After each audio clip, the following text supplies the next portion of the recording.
শেষ মুহূর্তে সিলেট অঞ্চলে জমে উঠেছে ঈদের কেনাকাটা। নগরীর শপিং মলগুলোতে উপচে পড়া ভিড়। এছাড়াও ঈদের জন্য সেমাই, চিনিসহ খাদ্যদ্রব্যও কিনছেন মানুষ। আরও তথ্য জানাতে এই মুহূর্তে সিলেট নগরীর নয়া সড়কে আছেন সহকর্মী আমিনুল ইসলাম ও হবিগঞ্জে আছেন রাশেদ আহমেদ খান। শুরুতেই যাচ্ছি আমিনুলের কাছে। যদি একটু সরাসরি দেখাই, সিলেটের নয়া সড়ক এলাকাতে যে শপিং মলগুলো রয়েছে সেগুলোতে একদম শিশু থেকে শুরু করে সব বয়সী মানুষের যে কালেকশনগুলো ব্যবসায়ীরা সাজিয়েছেন সেই ব্যবসার 3টা পর্যন্ত গতকাল আমরা দেখেছি। গতকাল 3টা পর্যন্ত রাত পর্যন্ত শপিং মলগুলো খোলা ছিল এবং তারা চেষ্টা করেছেন ক্রেতাদের যে পছন্দ অনুযায়ী তাদের যে পোশাক সেটি বিক্রি করতে।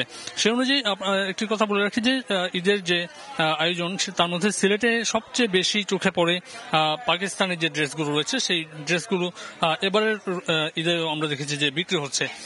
পাশাপাশি পোশাকের পাশাপাশি যে অন্যান্য যেসব কসমেটিক্স থেকে শুরু করে বাচ্চাদের যেসব পোশাক সেগুলোর পাশাপাশি এই ঈদকে রাঙিয়ে তুলতে নানা ধরনের যে ক্রেতাদের যে পছন্দ সেই পছন্দ অনুযায়ী আসলে শপিং মলগুলোর যেসব ব্যবসায়ীরা রয়েছেন তারা এই যেসব পণ্য সাজিয়েছেন তার মধ্যে বিক্রি হচ্ছে। তার মধ্যে সবচেয়ে বেশি বিক্রি হচ্ছে নারীদের পোশাক এবং নারীদের পোশাকের কালেকশনের ভিন্নতা রয়েছে এবং সেই ভিন্নতা অনুযায়ী কিন্তু নানা ধরনের দরদামও কিন্তু হাঁকাচ্ছেন ব্যবসায়ীরা।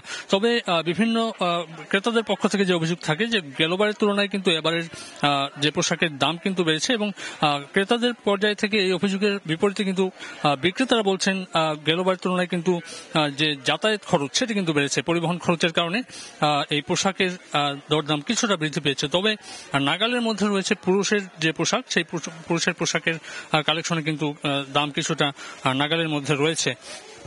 তো এই অবস্থার মধ্যে সিলেটের যেহেতু আজকে রমজানের যে শেষ তারাবি, এরপরে কিন্তু এই ঈদের যে কেনাকাটা সেটি কিন্তু একদম শেষ রাত পর্যন্ত চলবে। তো এই ছিল আসলে আমার কাছে সিলেটের সর্বশেষ। আমরা একটু হবিগঞ্জে চলে যাব। হবিগঞ্জের ঈদ কেনাকাটার সর্বশেষ জানাবেন আমাদের সহকর্মী রাশেদ।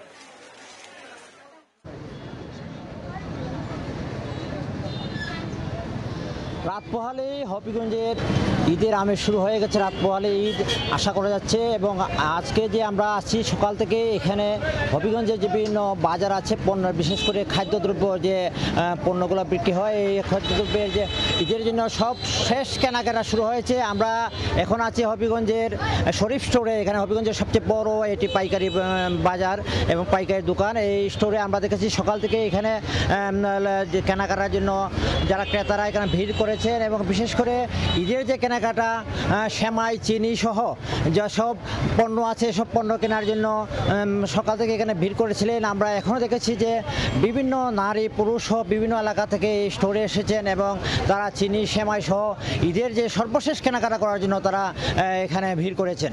তো আমরা এছাড়াও হবিগঞ্জের যে চৌধুরী বাজার আছে, চৌধুরী বাজারে বিভিন্ন ব্যবসা প্রতিষ্ঠান আছে, নাজমুল স্টোর আছে সহ যে পাইকারি যে ঈদের যে সর্বশেষ কেনাকাটার যে দোকানগুলো আছে দোকানগুলোতে ভিড় লক্ষ্য করা গেছে এবং বিশেষ করে যে সব ঈদের যে কাল যদি আজ রাতে যদি চাঁদ দেখা যায় তাহলে কালকে ঈদ এবং ঈদের একটি আমেজ সবার মধ্যে লক্ষ্য করা গেছে এবং বিশেষ করে যে এখানে যে খাদ্যদ্রব্যের যে কেনাকাটা এই কেনাকাটার সর্বশেষ কেনাকাটার জন্য সবাই উদ্গ্রীব এবং এই যে এক মাস সিয়াম সাধনার পর ঈদ এসেছে সবার মনের মধ্যে একটা আনন্দ এবং এই আনন্দ থেকেই সবাই এখানে আসছেন এবং ঈদের যে ঈদকে পূর্ণাঙ্গভাবে ঈদকে পরিচালনার জন্য এবং ঈদের যে আমেজ এই আমেজকে আরও ফুটিয়ে তোলার জন্য সবাই চেষ্টা করছেন এবং আমরা দেখেছি যে হবিগঞ্জের বিভিন্ন এলাকা থেকে এখানে আসছেন ক্রেতারা এবং এখানে আমরা যতটুকু জেনেছি যে এবার যে এখানে যে নির্দিষ্ট রেট আছে এই রেটে এখানে বিক্রি হচ্ছে এবং ক্রেতারা জানিয়েছেন যে এখানে শরীফ স্টোর